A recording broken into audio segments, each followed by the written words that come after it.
Kasing mahal na ng karne ang kada kilo ng panggisang luya na umabot sa 300 piso. Nagsitaasan din pati presyo ng ilang gulay. Nakatutok si Maki Pulido. Gusto mo lang naman magtinola kaso biglang hindi mo afford ang luya. Sino raw kasing mag-aakala na ang luya aabot ng 300 pesos per kilo sa ilang pamilihan? Ramdam yan kahit tingi.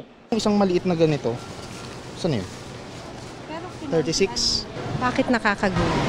For a luya, yes. Na 36 pesos. Magkano ba dati?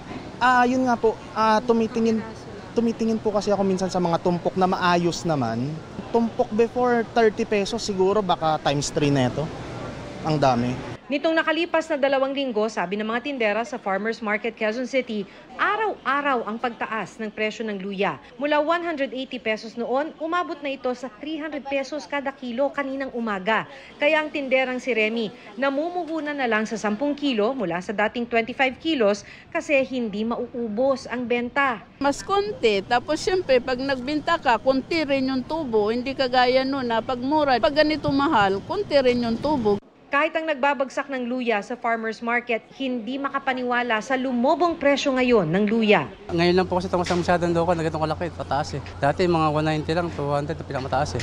Nang magsimulang magmahal ang luya, imported na ang binibenta ni Namara. Mas mura kasi ito ng 20 pesos kada kilo. Pero dahil walang mapagkunang supply ng imported na luya, wala silang ibinibenta. Mahal talaga, mami. Hindi kaya ng boss namin yung punan. Sabi ng Bantay Bigas, ang problema sa luya ay tulad lang ng sa ibang mga produkto gaya ng sibuyas. Nabibili ng mura ng mga traders sa panahon ng anihan at ibebenta ito kung kulang na ang supply.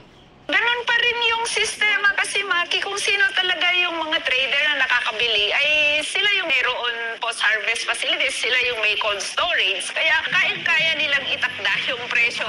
Pero hindi lang luya ang nagmahal kumpara noong nakaraang linggo. Sa farmers market, mapa lowland o highland vegetable, tumaas ng 20 to 30 pesos ang maraming gulay.